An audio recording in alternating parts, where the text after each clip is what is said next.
The coolest aspects of life come from not what we know, but what we do not know. Sometimes the way everything works is an enigma, a complex tale, a confusing riddle. Like when you wake up from a dream and can never remember every fine detail of it. What is truly amazing about us as people is that we understand life in our own unique way. Is it the way, however, that life is meant to be looked at? With the right angle to visualize, life can take on brand new meanings. From the classic existential ideas that this series has brought so far, to the simple act of going to bed, life is never truly understood. Not every question that life will throw at us will have an answer. Or will it? Today, I am merely here to take a look at how we visualize all the little things around us. So let's go and see what we can really see on Clean's Chats. Whoa, whoa, whoa, whoa, whoa. Okay, hold your horses, everybody. You got them? You held them? All right. First off, welcome. Thank you for tuning in today. Second off, I know you heard the intro and you're like, oh, Zach, please, man. I just want a normal podcast when I go to my 9 to 5 and I just don't want to die inside by all the existential crisis I'm getting told at today. Don't worry, this is not that. Although I made it really seem like that. I did a cop-out. Well, not really. I am doing sort of an experimental episode today, which I think you'll be excited for. It's not the classic, oh, I think about life or something that's happened to me. I relate it back to some existential idea. It might throw a little bit of sadness in there, but it all comes out, kind of bittersweet, peachy clean in the end, and then haha. That has related to a few episodes. Like the first episode we talked about friendship, and then we talked about COVID, and then we talked about near-death experiences, and then talking about cognitive dissonance. I'm looking back at all the previous episodes. Okay, I get it. Look, I've had, like I said, a few kind of final topics I wanted to get through here on this kind of as we went through to the end of the year. So these episodes were definitely meant to be, I don't know, kind of at a more consistent pace than this. But hey, look, I came through on my promise this time. 4 weeks later, here's an episode of Clean's Chats. So I hope you all are happy about it. I really need your support. Please. I see the stats and stuff on the app, and I really do hope you guys enjoy it. And I know I've heard some thoughts on what the Clean Chat should have, and yes, it will have everything you guys want and more. I just gotta get through these final episodes that I have planned here, because I have kind of an idea on what I want to do. But again, I've been wanting to make these episodes about the topics for so long now, but I've just been delaying them so much that at this point it's just gotten to I'm kind of trapped in a corner, So I said, okay, the ones I want to make episodes about, we're going to make episodes about them. And then once we roll through, get to the end of the year, we should be clean to have some, new stuff potentially for Clean's Chats. So, there's a little bit of kind of thought process behind what you can expect for these final, how many episodes we have? So we have one then. So we're going to have, including this one, we're going to have 6 more episodes of Clean's Chats. So you have 5 more to expect before the year ends. So I can give you kind of a bit of a thing to look ahead, to get you guys excited for. I can confidently say that at least 2 of them, potentially 3, will not have anything to do with existential anythings. It'll just be a fun episode to talk about stuff. Get your brains poking. Still poking your brains a little bit, but not the, life. I know you guys do like them at some point. There was a few I got to relate to. So I do hope, this is where you guys need to talk to me. You need to reach out. I need to hear your voice. You don't actually have to hear it. You can just type it in the comments of this or somewhere else, anywhere that life wants you to be. Just send it my way so I can get looking forward to making this a really long-term thing, because I do really enjoy this stuff, and I do really enjoy talking, and YouTube has been awesome, but I've also been kind of having a lack of stuff, and I think this kind of final stretch of Clean's Chats for the year is really going to get me into this groove, get me to start thinking about stuff again, and then we'll be kicking it for whenever comes next. So that's why I wanted to bring forth an episode like this to give you guys a taste. This was stuff I actually thought about like a long time ago. Like this was like stuff before COVID happened. Like this was something I was really thinking about. I'm like, I would love to talk to people about this. Now this could have been even better and maybe an episode where I have guests on and stuff, or I actually like talk to multiple people. So maybe this will return at some point, but I think this was kind of a cool little brain teaser for me. A little bit of a Vsauce-esque like video, right? Because Vsauce, he throws a lot of science into everything, but he still has it be memorable. It's kind of like one of those classics. Or do they? I literally put it in the intro, about how sometimes the way we see things just aren't, or the way we visualize life is kind of weird. So I wanted to just kind of pick at the brains a little bit about some of these topics that I really were kind of getting me razzle-dazzled. So I've started first with this thread post about how do you guys visualize in general? How do you guys think? How do you conjure up images in your head? Like when you're taught to imagine anything, think of anything, like a pen, how does that work? Because that's fascinating, right? That's really fascinating to like say, I want to think about a pen in my brain. How does that work? What kind of pen do you think of? Is it one you've used, or is it just kind of like a style classic one that you've seen in the store, or is it something else completely in general? Or do you not think at all? Do you not visualize it? Do you lack the ability to visualize things? So this is where the whole thing became into this idea of, it's not really an idea, it's an actual, I want to say disorder. I don't think it's an actual disorder. It's more of just like a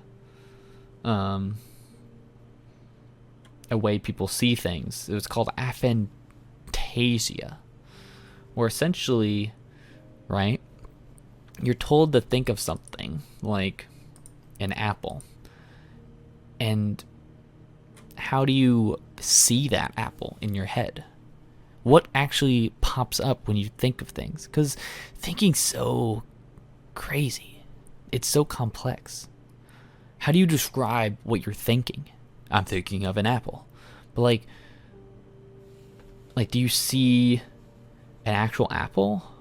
Or do you see the idea of an apple? Do you see something like trying to form?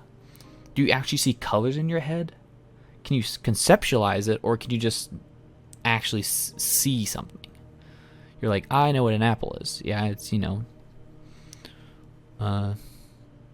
firm, good taste, nice bite, a good stem. Did your apple have any leaves in it? Because everyone kind of thinks of a different type of apple, a different color. Maybe it's not red for you. Maybe it's green.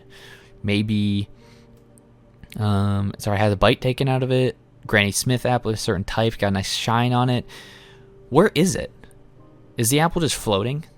Do you just have the apple floating in your head, just randomly somewhere in the vacuum of space, or is it resting on something? A table, a marble table, a white table, or is it near a window? Is the sun shining on it?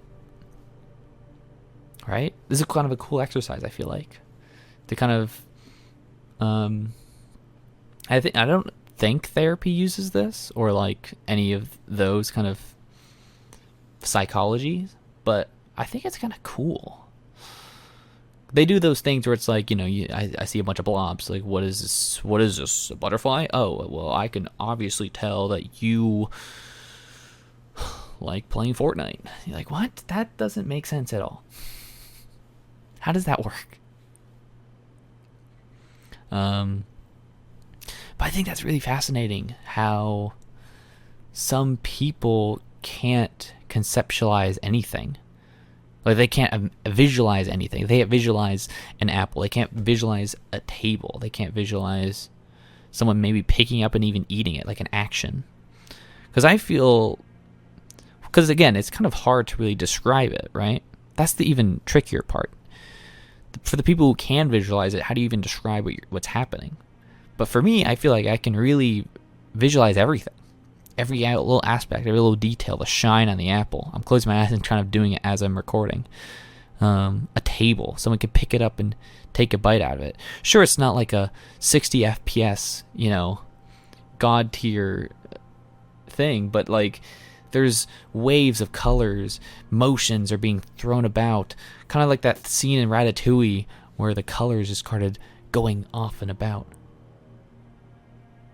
It's fascinating how different you can see the world through just your brain. The brain's very complicated, man.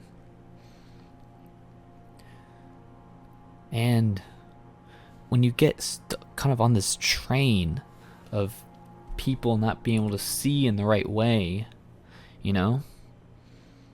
how much does that affect their life? Because simple stuff like that could be game-changing. I'm not gonna lie, I probably couldn't, do fiction novels if I didn't have this ability. If I didn't have the ability to actually visualize the novel, People are always like, when they go see a movie on a book adaptation, sure, the main thing can be, oh, that's not really how I thought the movie would go. And now that there's a actual visual representation of this book, it kind of ruins it for me because I enjoyed it when it was my own visualization of it.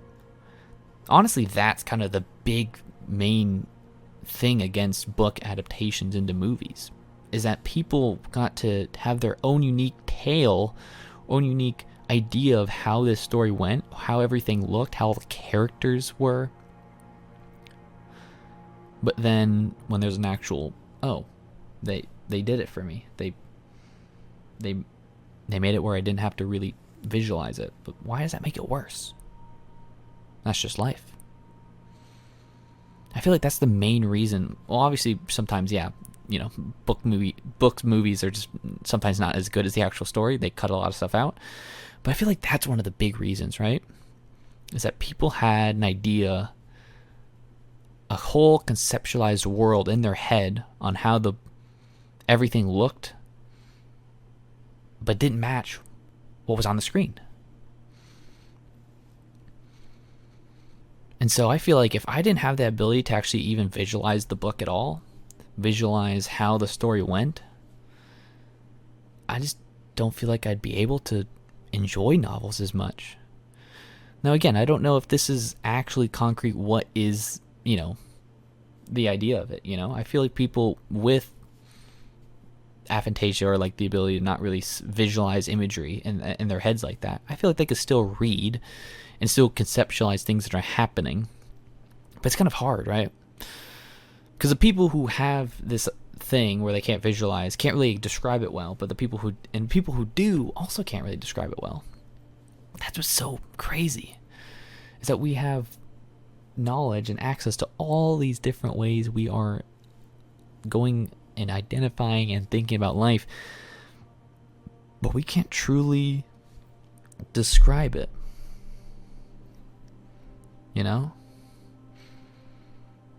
Like, I'm taking it as if I'm in, kind of like a sandbox world, right? My brain, I'm like, okay, let's go into the imaginary tank of the brain. and it's just like this open sandbox, right? This open nothingness. And you just start thinking stuff up. It starts spawning out of midair.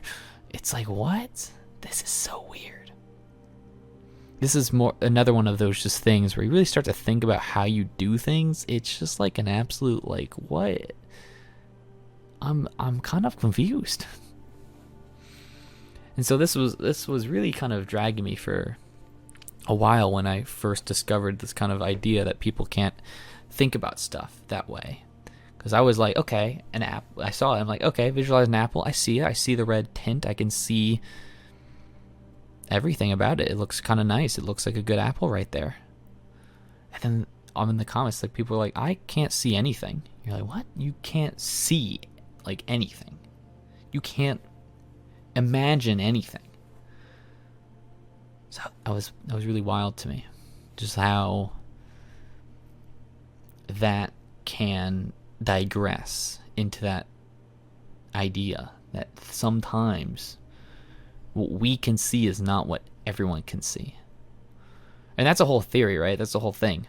Is my blue your blue, or is my green your green, or is my red your red? Now, obviously, I feel like I personally believe that, generally speaking, the red is the red. Everyone's red. Now, people can have different shades on what this.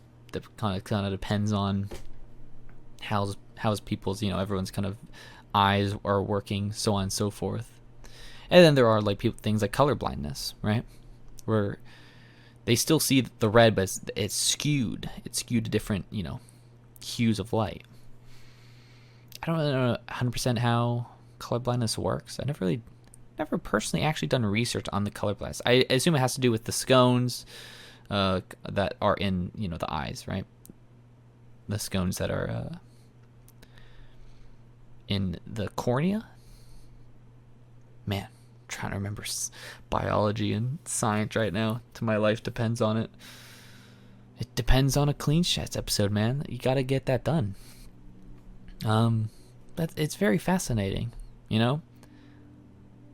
Sometimes, you see the video of the guy who like discovered purple, and they're like, I've literally never seen that before. You're like, that's so fascinating. That's so beautiful and cool that they finally can see purple. But then it's like, they just didn't have that concept. Which is where the whole argument of, is this the right color for us,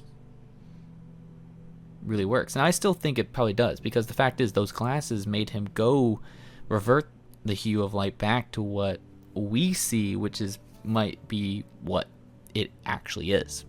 So this is kind of a little hint there. You see, this is why this is not Vsauce, because Vsauce would actually he'd be throwing out like 8 different terms at this point, and a lot of history lessons, or I'm just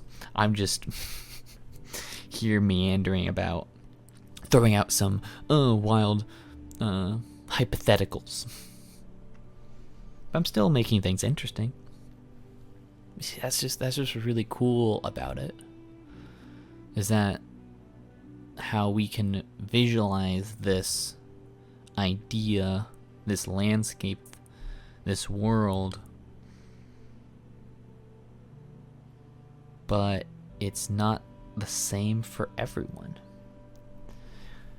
And there's a whole thing on it as well. It's not just either everything or nothing. Some people can maybe see the image but no color. Some people can see the apple that's just gray, or people can see an outline of an apple, or people can see the red apple but it's not very smooth. It's like a 2D image. It's like a kind of a smudgy mess, right?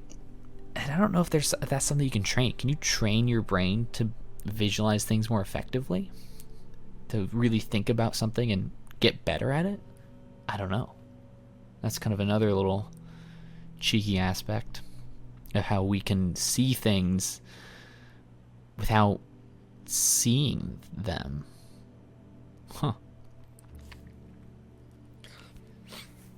What else can you see without actually seeing? Nailed it. Dreams. No, not the YouTuber. had to make a joke like that at some point. Not dreams. Those things are so fascinating.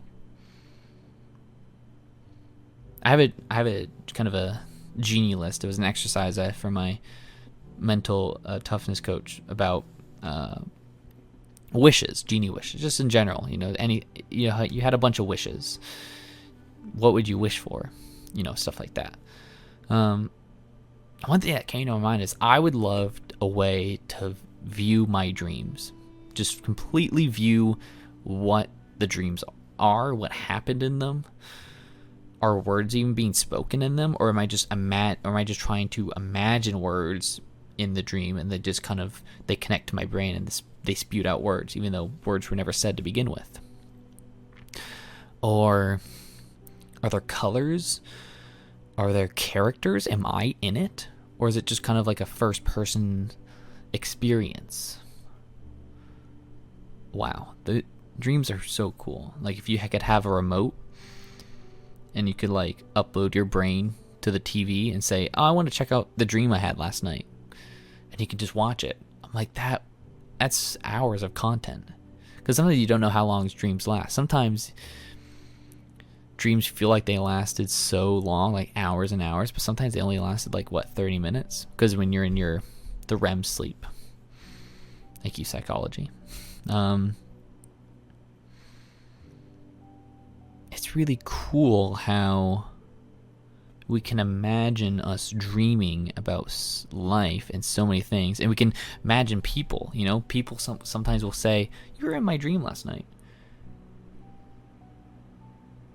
but what does that mean? How am I in your dream? What does that mean? Was my actual person? Could you recognize my face, or is it just the idea of me molded into this object that you associate with me, and then you said, "Oh yeah, that was in my dream"? You're like, what? That doesn't make much sense, now does it? So, how does that work? Huh. It's really cool. It's some stuff some of this stuff I really do love to kind of take a look at, research the ways we dream, the ways we kind of interact with us while we're in REM sleep. And then there's stuff like lucid dreaming, and you're like, what does that even do? I've never been able to truly lucid dream, but man, that stuff sounds insane. You can enter your dreams essentially, and then but then it's how do you still remember it? How does that even work? How do you enter your dreams? Your brain's awake and you kind of notice the dream's happening, and then you kind of take shape of it.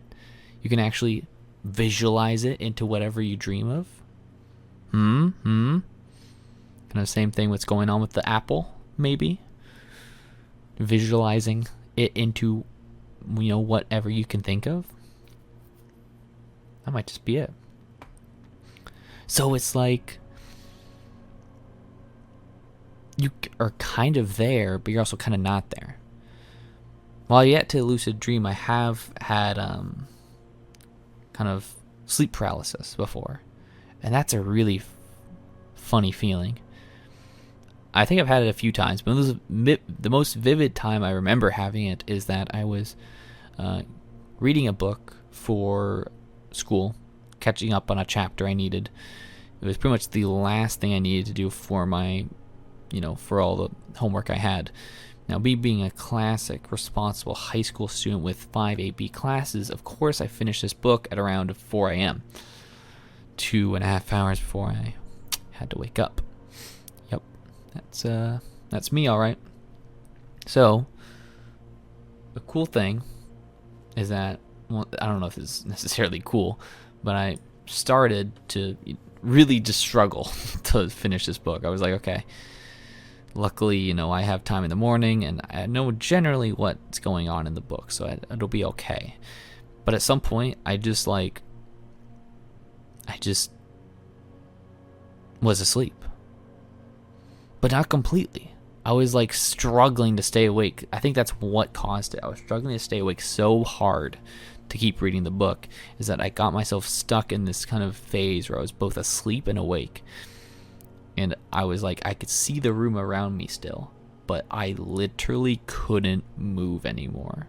My body has said, you're done. You are going to rest here. And my eyes and brain said, wait, I gotta finish. And then, yeah, I literally sleep deprived myself into sleep paralysis, where I just physically couldn't move. And while, normally during sleep paralysis, it's like the classic sleep paralysis demon, I did have like, some like weird, like, shadows would start flickering out, like colors would start to really pop out. And I think that's what kind of happens during sleep paralysis, like colors and visualizations really start to get a mess, things start to mesh like crazy. And then that's what causes, the stuff that is like, oh, that's a demon right there under my bed or across the hall or in the doorway, So, and then the funny thing after that is I did end up, after, I don't know how long I was in that, paralysis, I just, the brain said, oh, okay, and then went to bed. And then I did end up having a dream. I think it was something to do with school, which was topical because I was doing stuff for school when I fell asleep. And so, yeah, then I kind of caught myself 2 hours later. And I was like, what just happened? So, yeah, it's fascinating. It's fascinating what can happen when you just, like, really try yourself hard not to sleep, but then you do. But I know that lucid dreaming is a whole different ball game, right? Because you are essentially saying, like, I'm dreaming. You gotta, like, repeat yourself, You have one of those dream journals. I did do that for a little bit, but not too long. It kind of got a little monotonous, I'm not gonna lie. But there was a time when I really wrote down maybe 20 or so dreams that I've had, and it was kind of cool. And yeah, I would end up dreaming like every night because of it. And yeah, I still do dream to this day. And sometimes people say, "Oh, I don't dream anymore.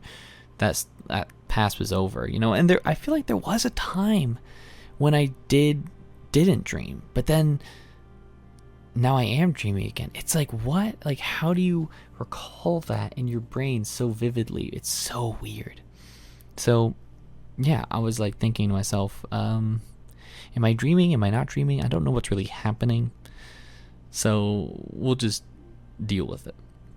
That's why it'd be so cool. It'd be so cool to see if there was an accurate way to say, hey, I dreamed today. I think what would be cooler is not necessarily the dream journal where I write down stuff, but just something of a dream tracker, kind of like the 365, the things where you color in a day and says, this is what my mood was.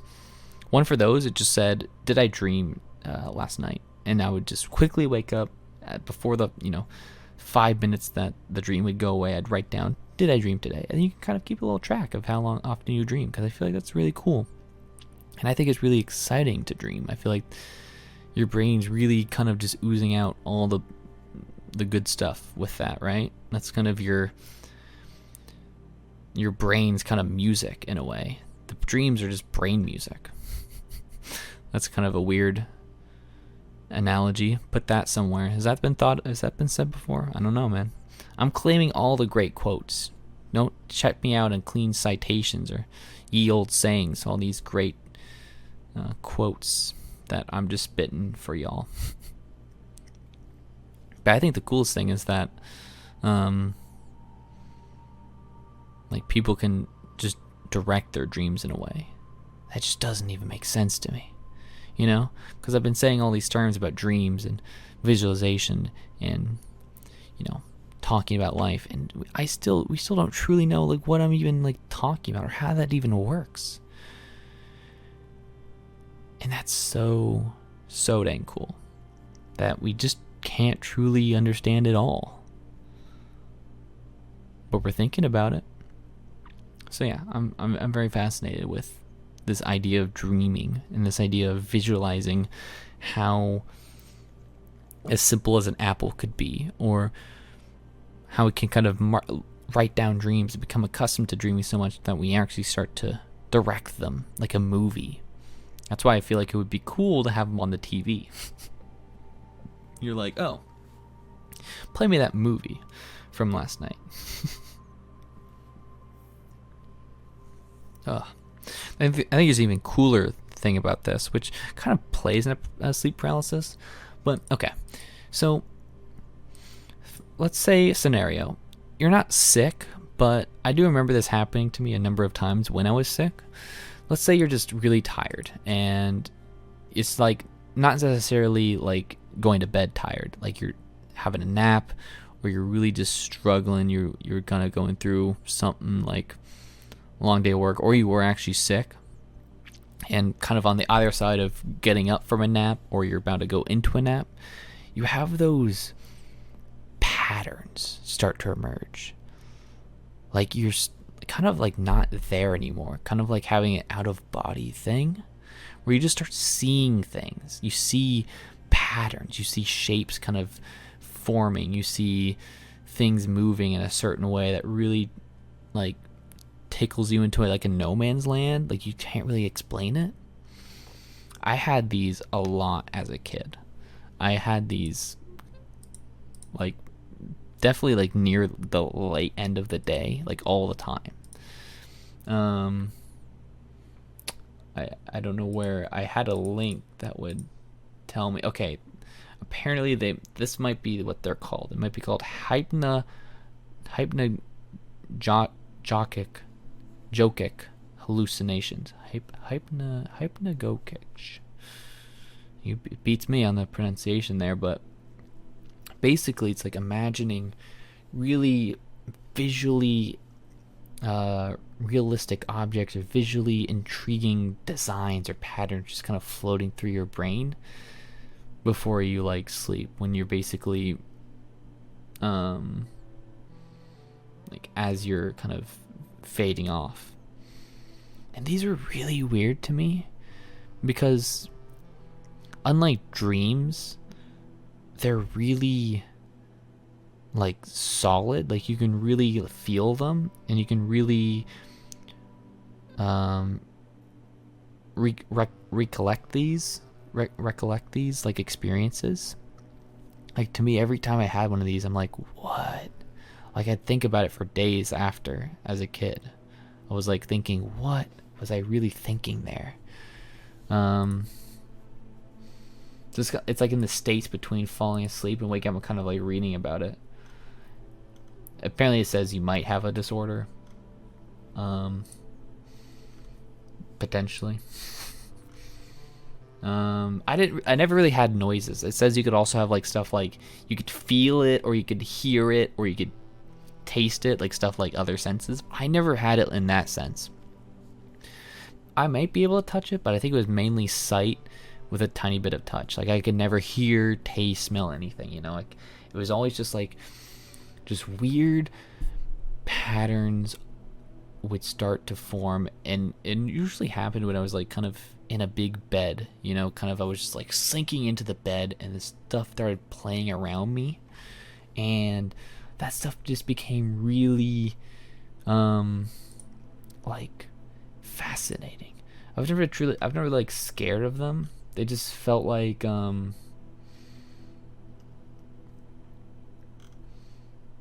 these patterns really kind of, I don't know, they were so weird, and I'm kind of scared. They're saying I have like freaking what did this one say? Parkinson's disease or schizophrenia? I'm all right, man. I don't think so. I had these as a kid. Let's type in as a child after this. Sleep-related high solutions in children.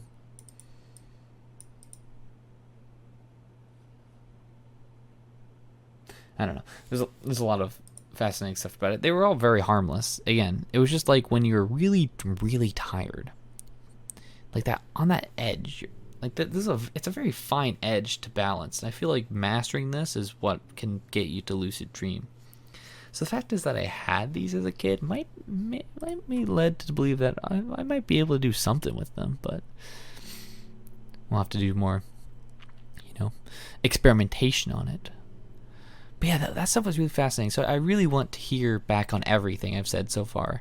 How do you visualize things? How do you really think about things in your head if you imagine them to, a picture, like, picture this, blah, blah, blah.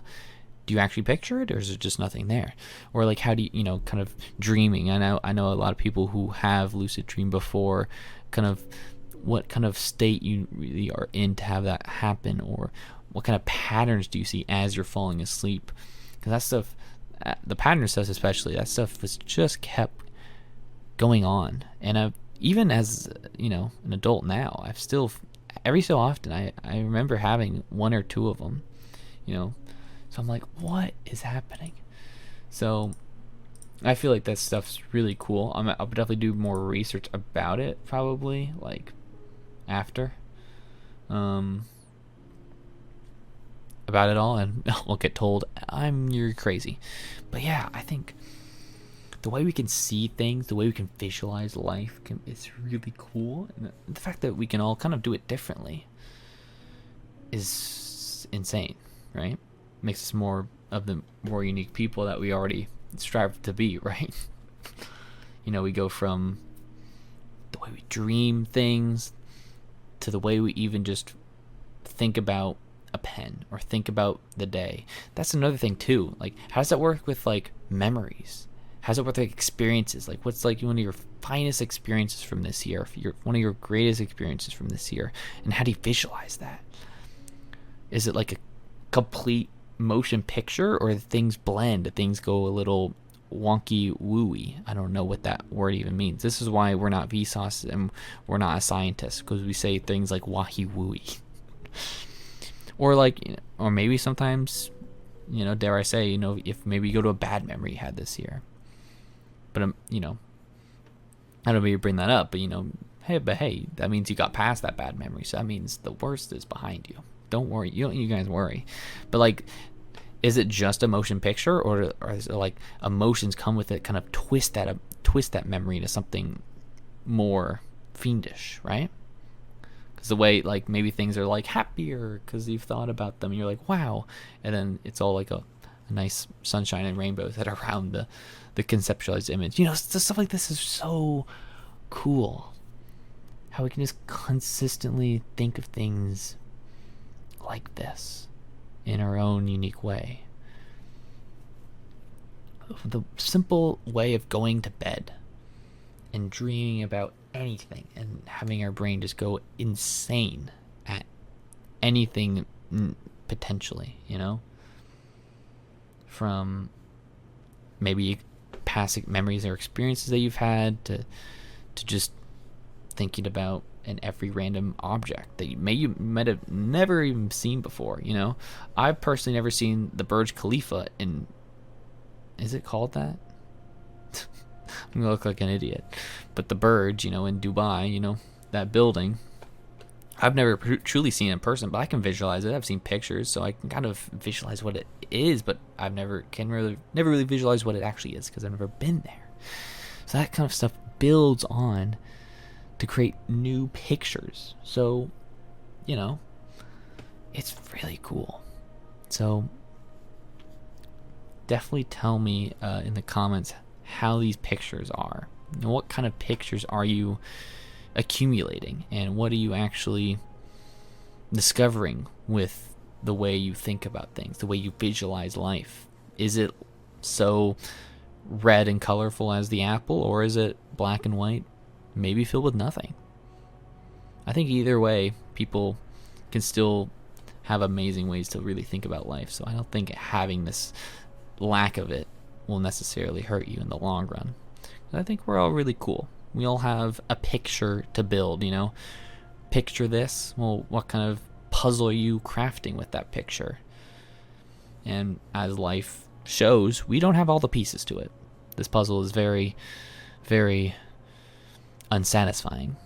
But the same way, that just means it gives us more time to craft the pieces in our brain to fill them in just like that. So this final little message here, an experimental thinky episode, we kind of got your brains going through some exercises on just thinking and recollecting on stuff you've been through before. What kind of pictures have you drawn up before through dreaming. Maybe you were, involuntarily doing it through the dreams, or voluntarily doing it by actually visualizing that thing come to life. And let me know what kind of things have come up from it. I think that kind of stuff is beautiful. That stuff needs to thrive, the way we can think about life. It's never easy. It's never is, isn't it? But that's what makes it challenging and fun and more fulfilling when those pieces that we're trying to draft up actually fit into the puzzle. So take that for what it is and continue. Never stop visualizing some amazing things. Never stop crafting those dreams and making your own dreams a reality. The ones you think about maybe quite literally, or the ones you metaphorically do in the dreams, at least. So yeah, thank you all so much for tuning in for this little episode of Cleanfel Chats. I hope you enjoyed it. Again, we have, after this, 5 more episodes for the rest of the year. You can expect the next one in 4 weeks. So I'll give you a little date. September 10th. Expect the next episode. Tune in, and we'll see what we talk about next as we get wrapping up through the rest of this year. For now, my name has been Cleanfel Zach. You'll have yourselves a great day. Don't stop thinking. Don't stop believing. So, for now, I'll see you guys next time. Take care.